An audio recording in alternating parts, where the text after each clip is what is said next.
kasus ini untuk merosotkan popularitas Pak Jokowi, ya memang itu tujuannya. Apakah Pak Jokowi ketika menunjukkan ijazahnya ke publik itu bisa menyelesaikan masalah? Roy Suryo dan kawan-kawan pun mengatakan bahwa tidak. Mas Gibran itu sudah memperlihatkan ijazahnya ke publik, masih dituduh palsu. Ketika mereka dilaporkan oleh Pak Jokowi, mereka kaget karena tujuannya kan sebenarnya tidak seperti itu. Mereka harus mencari cara agar supaya mereka bisa lolos dari jerat hukum. Mereka memblow up kasus ini agar menjadi kasus nasional dan mereka berharap agar supaya kasus ini tidak diputuskan oleh pengadilan. Mereka sangat berharap Presiden Prabowo mengeluarkan haknya untuk memaafkan.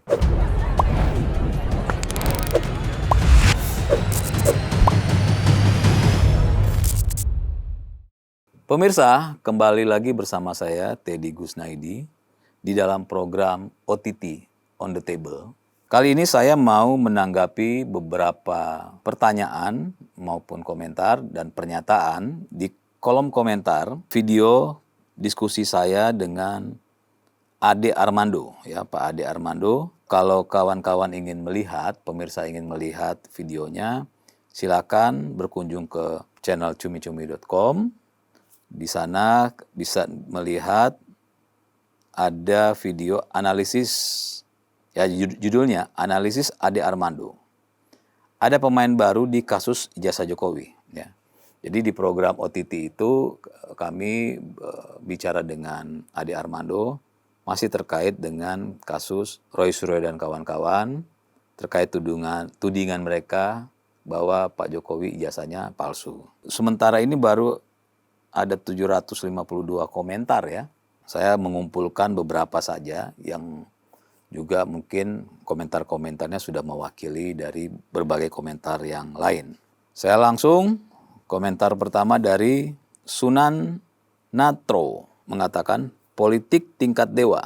Kenapa Pak Prabowo Jokowi terkesan diam? Karena supaya muncul dalangnya dan sekarang sudah terlihat tanda-tandanya. Sunan Nantro masih ingat Pak Jokowi itu mengatakan bahwa di kasus yang sedang ramai ini, di mana Pak Jokowi dituduh menggunakan ijazah palsu, itu ada pemain besar Jadi pernyataan Pak Jokowi sampai di situ dan akhirnya dicari-carilah atau disambung-sambungin, dianalisis sampai masuk pada tuduhan si A, si B, si C atau partai A, partai B, partai C.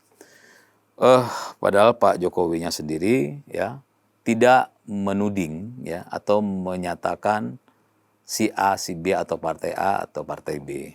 Ini kan semua adalah analisis dugaan-dugaan. Nah jadi siapa dalangnya? Kan orang mengatakan begini, nggak mungkin Roy Suryo dan kawan-kawan itu bisa setiap hari mengurusi urusan Pak Jokowi. Bahkan terbang sana, terbang sini, ketemu sana, ketemu orang sini, itu kan nggak mungkin tidak mengeluarkan biaya itu pasti mengeluarkan biaya dan tentu biayanya tidak sedikit Sedangkan Roy Suryo dan kawan-kawan pekerjaan sehari-harinya adalah mengurusi urusan Pak Jokowi gitu. Nah jadi entah apakah mengurusi urusan Pak Jokowi itu adalah menjadi pekerjaan Roy Suryo dan kawan-kawan. Nah ini yang masih menjadi tanda tanya.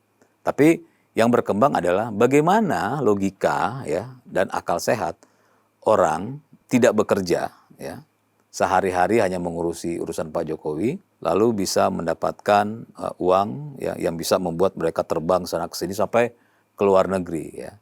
Apakah mereka pergi ke sana kemari itu ada yang membayar atau ada yang kalau orang bilang bayarin lah gitu kan. Kita kan nggak tahu, kita nggak bisa juga menuduh. Tapi secara akal sehat dan logika sehat agak sulit diterima kalau pekerjaan Roy Suryo dan kawan-kawan hanya mengurusi urusan Pak Jokowi tapi bisa kemana-mana gitu kan.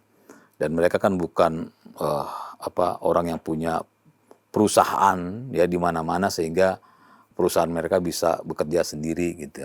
Jadi ini masih menjadi sesuatu yang dipertanyakan di publik secara secara logika dan akal sehat. Jadi Sunan Nantro, Pak Prabowo dan Pak Jokowi itu bukan diam karena ingin melihat dalangnya ya. Karena kalau Pak Prabowo ya Pak Prabowo tidak mau mengintervensi hukum. Artinya Pak Prabowo melihat oh ini kasus Roy Suryo dan kawan-kawan itu masih sama lah dengan kasus-kasus pidana yang lain lah ya. Maling motor, kasus-kasus pencurian, kasus-kasus pembunuhan, ya masih sama lah. Artinya bukan sebuah kasus yang perlu mendapatkan perhatian Pak Prabowo. Nah kalau bicara Pak Jokowi, ya Pak Jokowi memang terkesan diam karena yang dituduhkan dia kan. Jadi ya pasif aja Pak Jokowi. Masa Pak Jokowi harus harus sibuk membuktikan bahwa dia tidak seperti yang dituduhkan? Kan nggak mungkin begitu. Jadi yang menuduh ya harus membuktikan.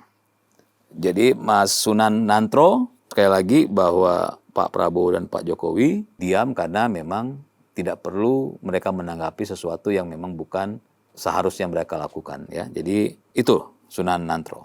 Lalu ada dari Joko Sudirman. Mas Joko Sudirman, kata Mas Joko, Denny Indrayana, Bambang Harimurni, bekas Pebret Tempo, Roy Suryo dan lain-lain semua politikus Partai Demokrat. Pembusukan nama dan legasi Presiden ke-7 Jokowi, mereka berharap berimbas pada merosotnya popularitas Jokowi, sehingga endorsementnya agar Prabowo Gibran 2 periode gagal. Dalam kurung harapan dari Partai Demokrat demi AHY.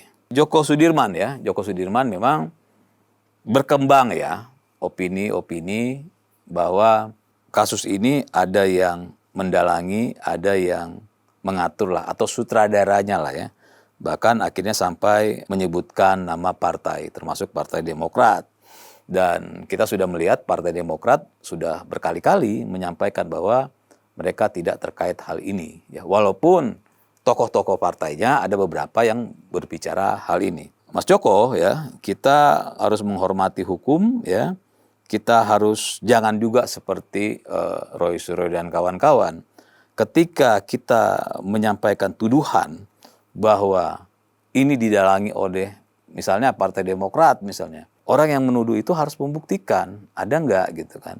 Jangan akhirnya kita ya menjadi seperti orang yang kita tidak sukai atau yang kita anggap keliru gitu kan. Mungkin kita anggap Roy Suryo dan kawan-kawan keliru karena membuat tuduhan yang ternyata tidak memiliki bukti sama sekali atas tuduhannya. Dan kita jangan juga menjadi orang-orang seperti itu yang tidak kita sukai caranya ya. Maka pesan saya kepada Mas Joko dan teman-teman yang lain bahwa kita harus menyampaikan informasi kepada publik itu tentu dengan cara-cara yang masuk akal ya. Kalau kita bicara beradab ya sudah harus beradab.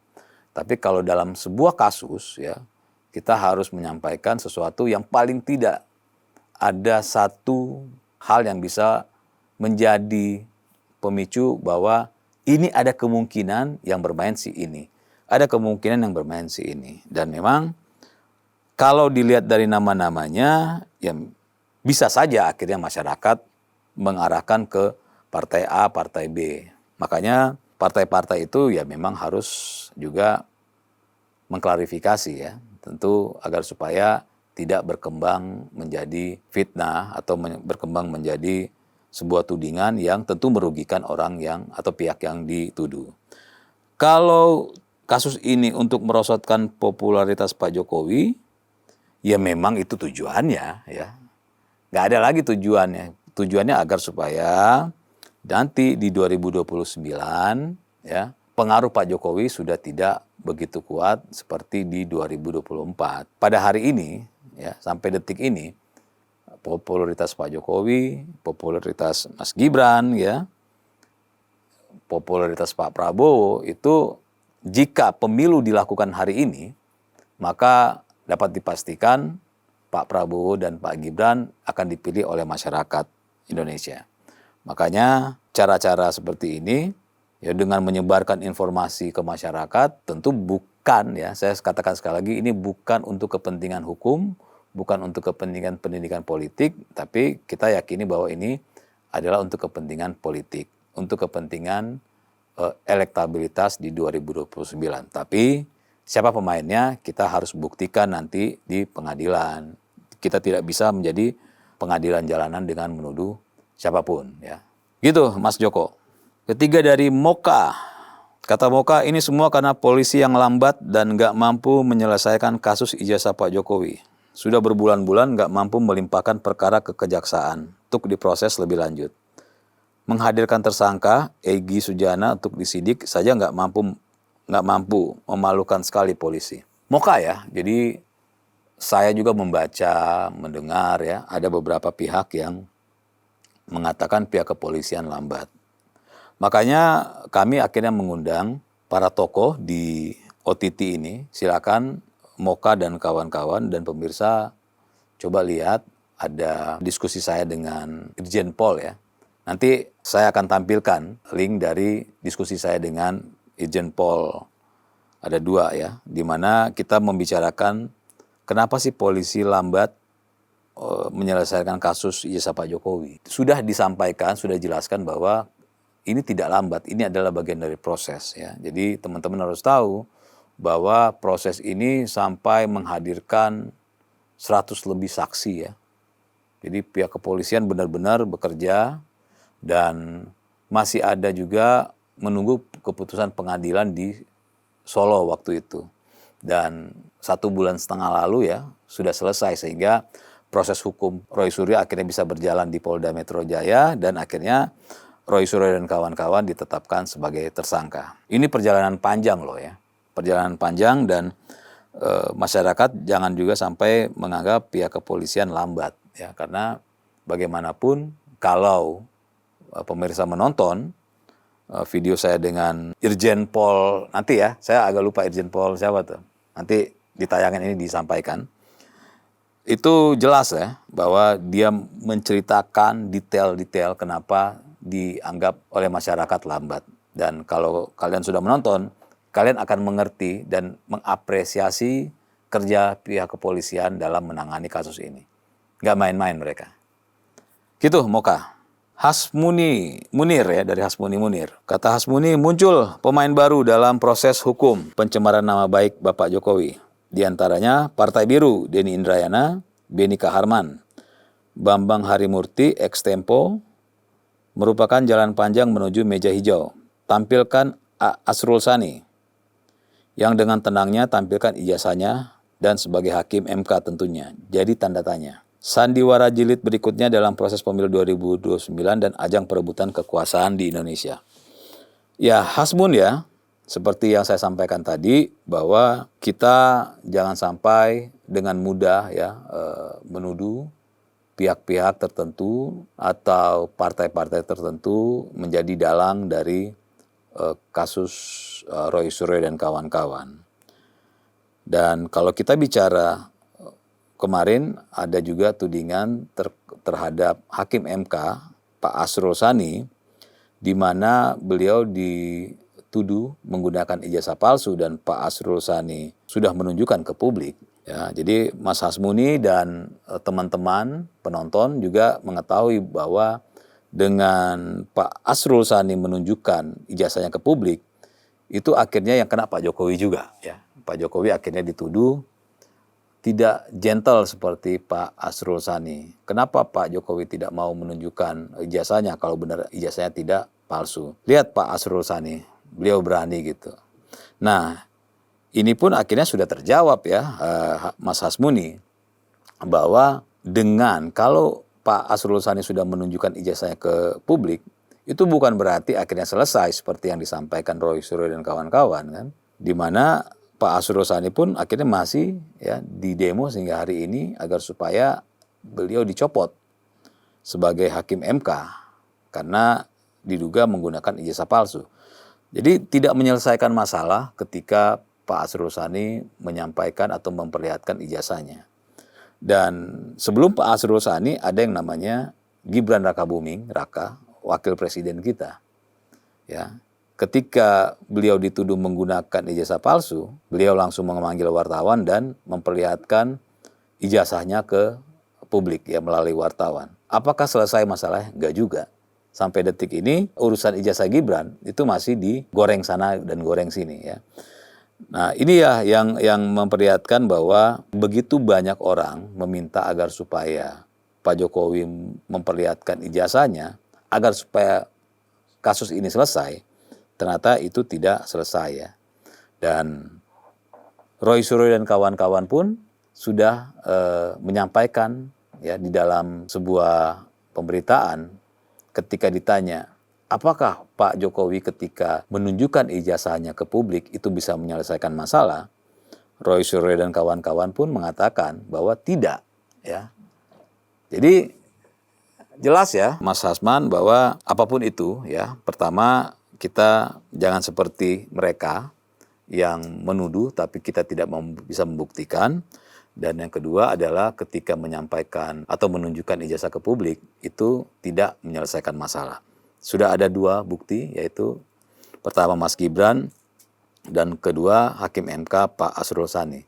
Dua-duanya sudah menunjukkan ijazah ke publik, tapi tetap tidak selesai kasusnya ya. Masih terus digoreng sana-sini.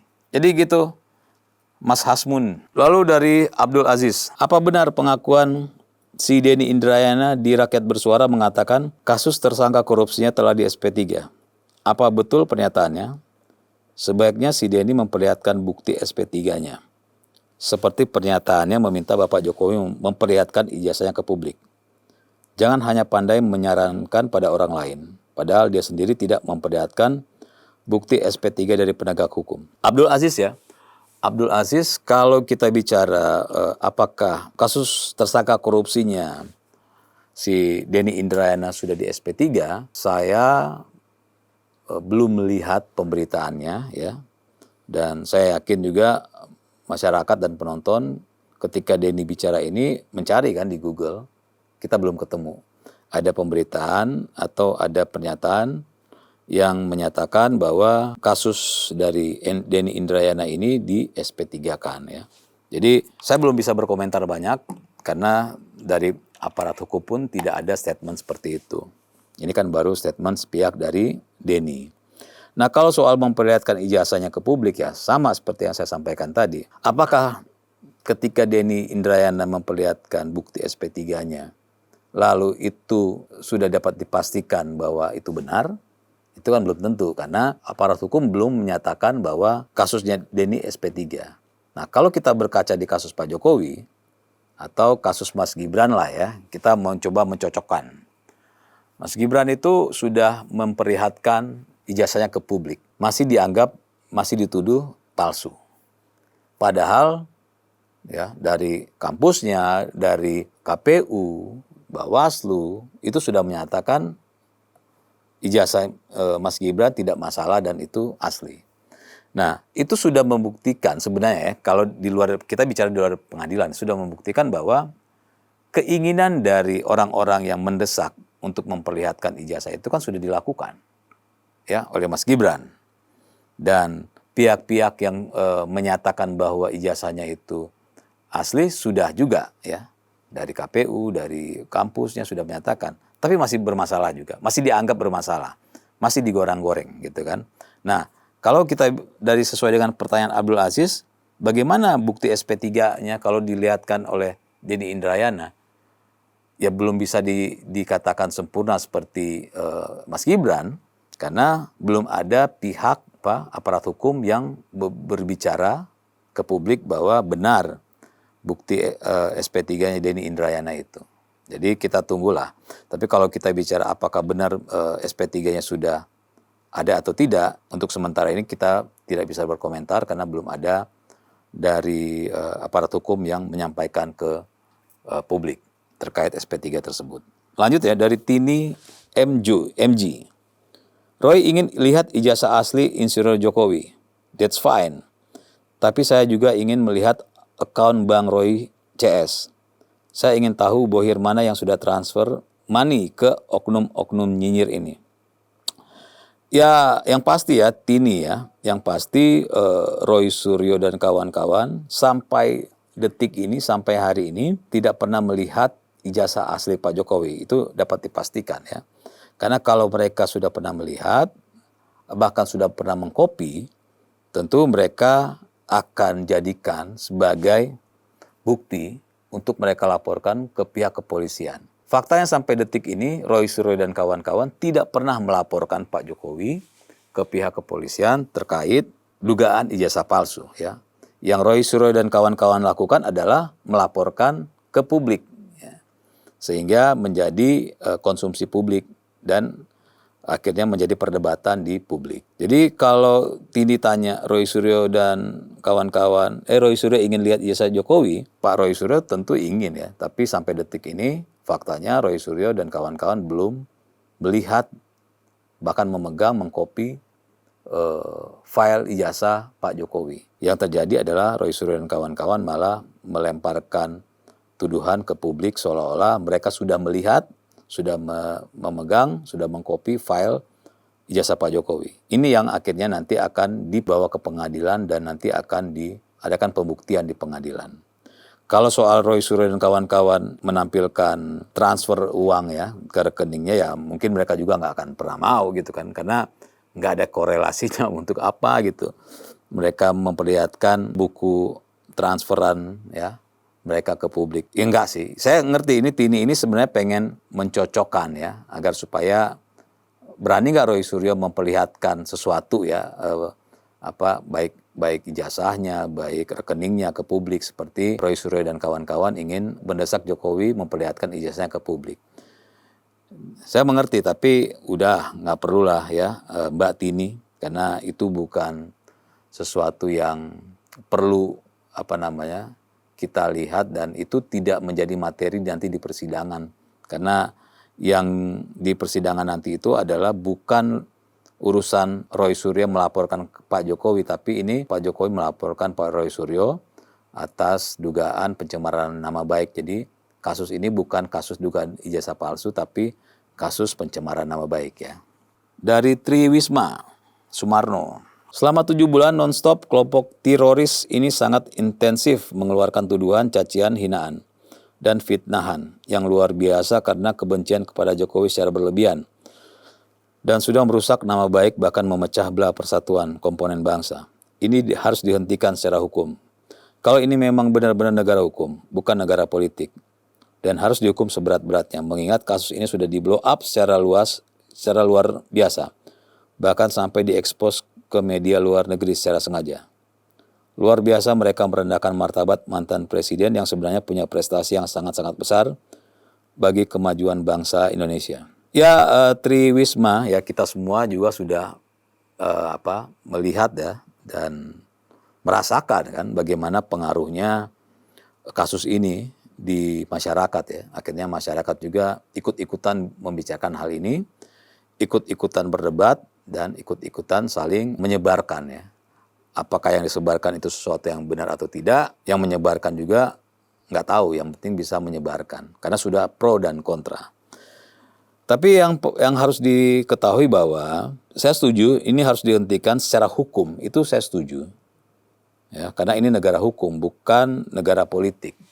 Tapi tujuan Roy Suryo dan kawan-kawan, ya, sudah dari awal saya sampaikan, ketika mereka dilaporkan oleh Pak Jokowi, ya, mereka kaget karena tujuannya kan sebenarnya tidak seperti itu. Mereka tidak menyangka bahwa Pak Jokowi akhirnya menggunakan haknya sebagai warga negara untuk melaporkan.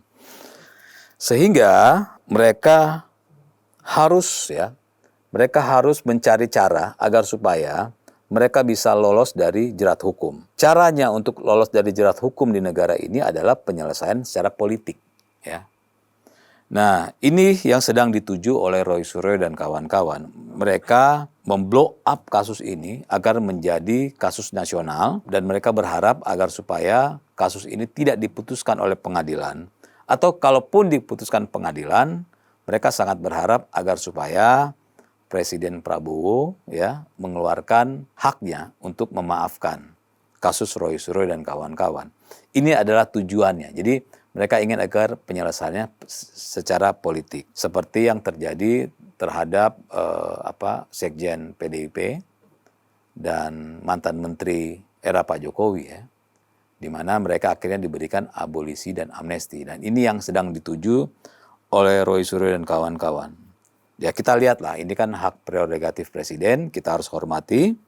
Kalau memang Pak Presiden melihat itu perlu, ya kita harus hormati putusan itu. Tapi kalau tidak, ya sudah, Roy Suryo dan kawan-kawan harus menghadapi proses hukum di pengadilan.